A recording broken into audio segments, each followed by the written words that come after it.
আসসালামু আলাইকুম সবাইকে। আজকে আরেকটা নতুন রেসিপি নিয়ে চলে এসেছি, চিকেন চাপ। এর থেকে সহজভাবে মনে হয় না ঘরোয়া উপকরণে চিকেন চাপ বানানো যায়।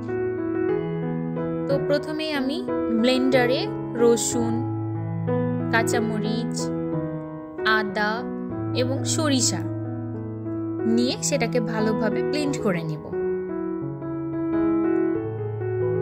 সবগুলো একসাথে অল্প একটু পানি দিয়ে ব্লেন্ড করে নেব।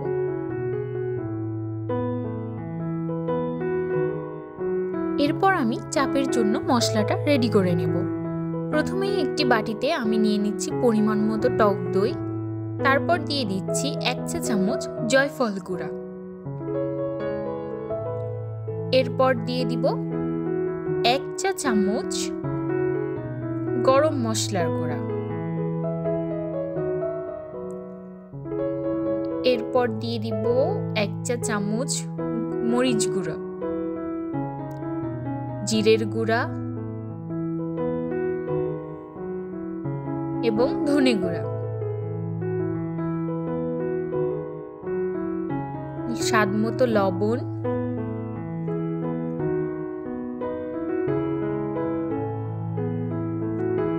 এরপর কিছুটা গোলমরিচ গুঁড়া।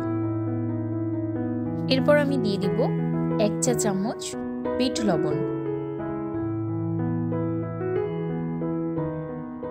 রসুন, আদা এবং সরিষা দিয়ে যে পেস্টটা বানিয়ে রেখেছিলাম সেইটা এবার দিয়ে দিব।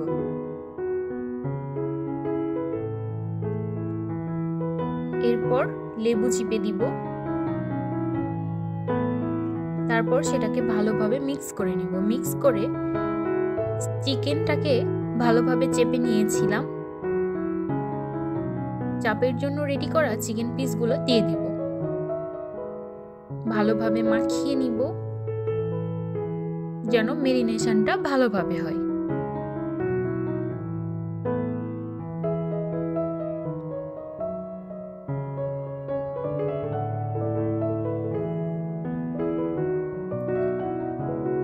মাখানো হয়ে গেছে, এবার আমি এটা 1 ঘন্টার জন্য রেস্টে রেখে দেব।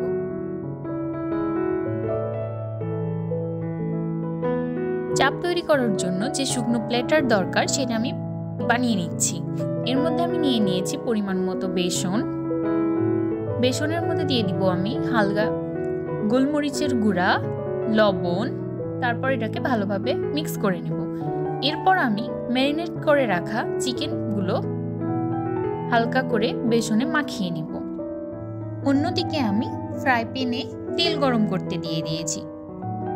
তেলটা ভালোভাবে গরম হয়ে গেলে আমি চিকেন পিসগুলো দিয়ে দিব। অবশ্যই এটা মিডিয়াম আঁচে ভাজতে হবে, খুব হাই না এবং লো না। এবার এপিট ওপিট করে ভেজে নিব। দেখতে পাচ্ছেন খুব সুন্দর একটা কালার চলে এসেছে, একদম পারফেক্ট। এই তো আমার চিকেন চাপ রেডি হয়ে গেছে। আপনারা এটাকে পরোটা বা লুচির সাথে সার্ভ করে নিতে পারেন। কেমন লাগলো আমার রেসিপি জানাতে ভুলবেন না। সবাই ভালো থাকেন। আসসালামু আলাইকুম।